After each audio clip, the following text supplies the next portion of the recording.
Next question, for both series as well as parallel circuits, which statement is true? Options ഏതൊക്കെയാണ്? Voltage drops are additive, powers are additive, resistances are additive, currents are additive.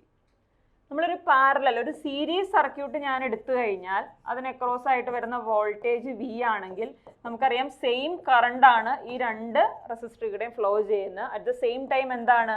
Voltage drop different ആയിരിക്കും അല്ലേ? അതായത് R1 across ആയിട്ടുള്ള voltage drop V1 R2 across ആയിട്ടുള്ള voltage drop V2 ആണെങ്കിൽ നമുക്ക് series സർക്യൂട്ടിൽ എന്ത് പറയാൻ പറ്റും? കറണ്ട് സെയിം ആണ്, വോൾട്ടേജ് എന്ന് പറയുന്നത് എന്താണ്? അഡിറ്റീവ് ആണ് അല്ലേ? ടോട്ടൽ വോൾട്ടേജ് എന്ന് പറയുന്നത് V1 പ്ലസ് V2 ആയിരിക്കും. ഇനി നമ്മളൊരു പാരലൽ സർക്യൂട്ട് നമ്മൾ എടുത്തു കഴിഞ്ഞാൽ എന്താണ്? പാരലൽ സർക്യൂട്ടിൽ നമ്മൾ നോക്കിക്കഴിഞ്ഞാൽ നമുക്കറിയാം കറണ്ട് I എന്ന് പറയുന്നത് രണ്ട് കറണ്ട് ആയിട്ട് ഡിവൈഡ് ചെയ്യും, I1 I2 ആയിട്ട് ഡിവൈഡ് ചെയ്യും.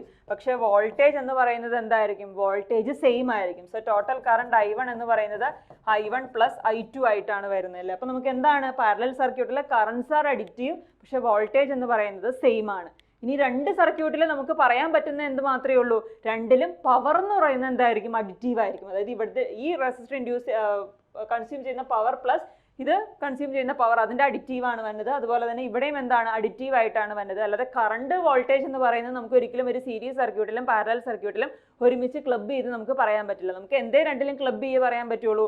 ദ പവർ എന്ന് പറയുന്നത് രണ്ട് സർക്യൂട്ടിലും എന്താണ്? അഡിറ്റീവ് ആണെന്നേ നമുക്ക് പറയാൻ പറ്റുള്ളൂ അല്ലേ?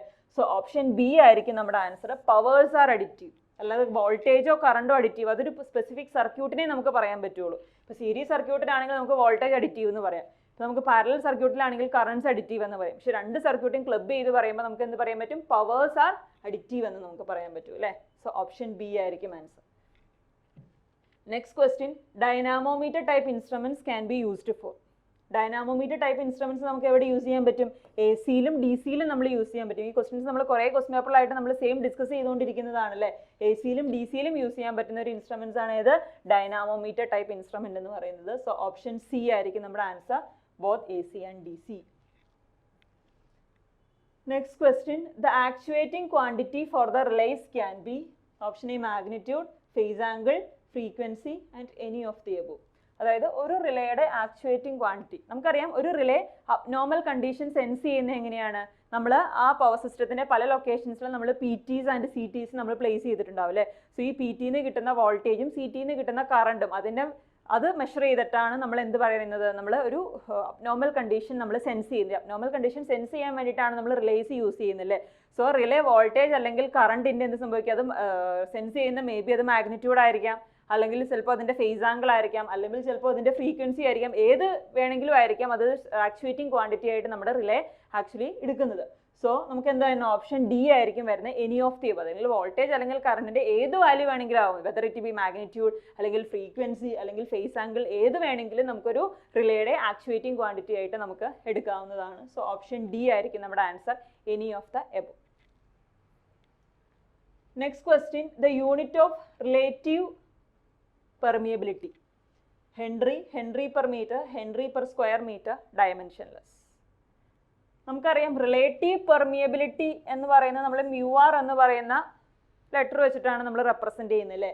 μrന്റെ എങ്ങനെയാണ് നമ്മൾ പറയുന്നത്? μr is the flux density in medium divided by flux density in vacuum എന്നാണ് നമ്മൾ പറയുന്നത്. ഒരു μrന്റെ ഒരു എക്സ്പ്രഷൻ നമ്മൾ പറയുന്നത്, അല്ലെങ്കിൽ ഒരു ഡെഫിനേഷൻ നമ്മൾ പറയുന്നത്. It is the flux density produced in a medium divided by the flux density in vacuum. അതിനെയാണ് നമ്മൾ റിലേറ്റീവ് പെർമിയബിലിറ്റി എന്ന് പറയുന്നത്. സോ ഇവിടെ നോക്കുമ്പോൾ നമുക്കറിയാം രണ്ടും ഒരേ ഡയമെൻഷൻ ആണ് അല്ലേ? അപ്പോൾ എന്ത് സംഭവിക്കും? രണ്ടിൻ്റെ ഡയമെൻഷൻ ക്യാൻസൽ ആയി. μrന് എന്നായിരിക്കും? μr എന്ന് പറയുന്നത് എന്തായിരിക്കും?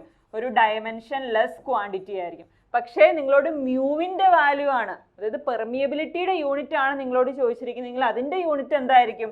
അതിൻ്റെ യൂണിറ്റ് എപ്പോഴും ഹെൻറി പെർ മീറ്റർ ആയിരിക്കും. പക്ഷെ റിലേറ്റീവ് പെർമിയബിലിറ്റി എന്ന് പറയുന്നത് എന്താണ്? പെർമിയബിലിറ്റി രണ്ടും നമ്മൾ റിലേറ്റീവ് ചെയ്യുന്നത്. റിലേറ്റ് ചെയ്യുമ്പോൾ എന്ത് സംഭവിക്കും? രണ്ടിൻ്റെയും യൂണിറ്റ് ക്യാൻസൽ ആയി ഒരു ഡയമെൻഷൻ ലെസ് ക്വാണ്ടിറ്റി ആയിരിക്കും നമുക്ക് കിട്ടുന്നത്. So relative permeability is A dimension less quantity. നോക്കണം, ക്വസ്റ്റ്യൻ നോക്കുമ്പോൾ വെറും പെർമിയബിലിറ്റി എന്ന് മാത്രമേ ഉള്ളെങ്കിൽ അതിൻ്റെ യൂണിറ്റ് ഹെൻറി പെർ മീറ്റർ ആണ്. റിലേറ്റീവ് പെർമിയബിലിറ്റി ആണെങ്കിൽ that is A dimensionless quantity. Clear alle? Next question, which of the following is a ferromagnetic material? അതൊക്കെയാണ് option nickel, copper, aluminium, tungsten.